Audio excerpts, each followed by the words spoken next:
Hey everybody, I just wanted to do a quick video. I was inspired by a conversation with a colleague today around suicide prevention and suicide assessment. A lot of you know I'm passionate about this. Having founded Cat Lively, this is a concern near and dear to my heart. And it was devastating to hear that we still have challenges in talking about limits of confidentiality when it comes to suicide. Well, what do I mean by this? Well, my colleague was sharing a story about a young person who went to therapy and did an intake where most of us need to do our paperwork. And they were going through those limits of confidentiality. And rather than encouraging questions about the confidentiality, they went through the I will break your confidentiality for if you're suicidal, if you want to hurt someone or yourself, for all the reasons. And then because that young person disclosed to their friend they were in fact suicidal, they decided not to go back. They felt like they couldn't talk about it. They felt like if they did talk about it, their privacy would be violated. Maybe they feared they'd go to the hospital. I don't exactly know. But what hurt my heart so much to hear is that that could have been avoided.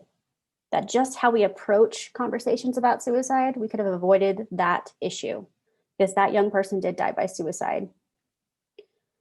So not to start off really heavy in this video, but I was inspired to have this conversation with each of you to say, how are you talking about suicide at the intake?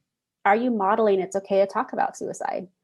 Recognizing that more than 10.3 million people have had thoughts of suicide, can we understand that thoughts don't always lead to plans or action or intent?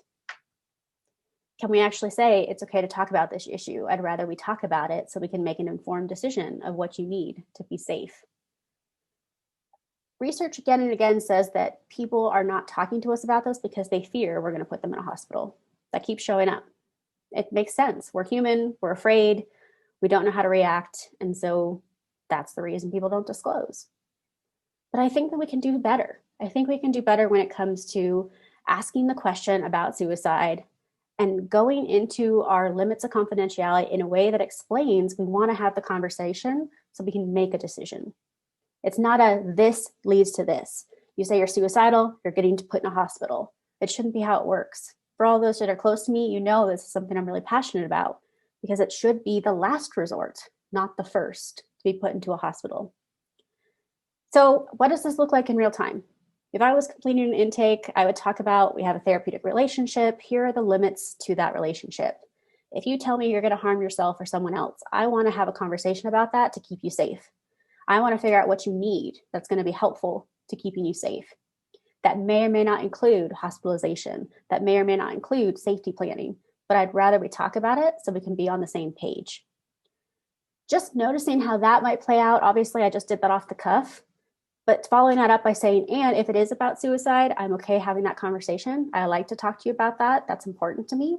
And modeling in our face, our body language, yes, I'm not afraid of this, is going to be crucial for them to feel like they can have a deeper conversation somewhere in the future. This is where you start to build rapport, saying the hard stuff doesn't scare me. On a lighter note, when clients apologize for crying, I always say, if I didn't like crying or I couldn't handle crying, I wouldn't be in this profession. So how do we do the same kind of thing with suicide? How do we make sure they're feeling comfortable enough to talk about it if it's part of their experience?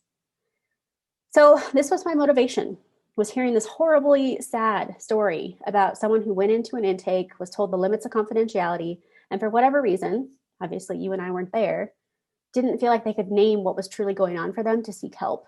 In this case, suicidal thought.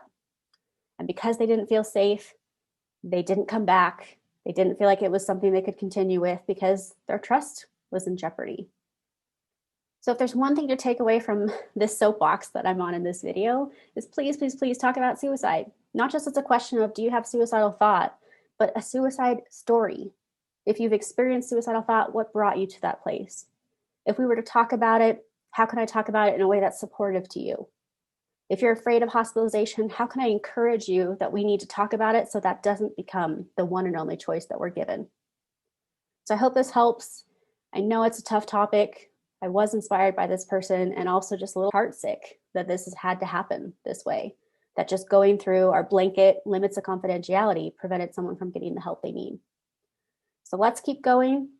Let's keep trying. Let's have the conversation. And if we can't, let's find someone who can so we can truly save lives from suicide.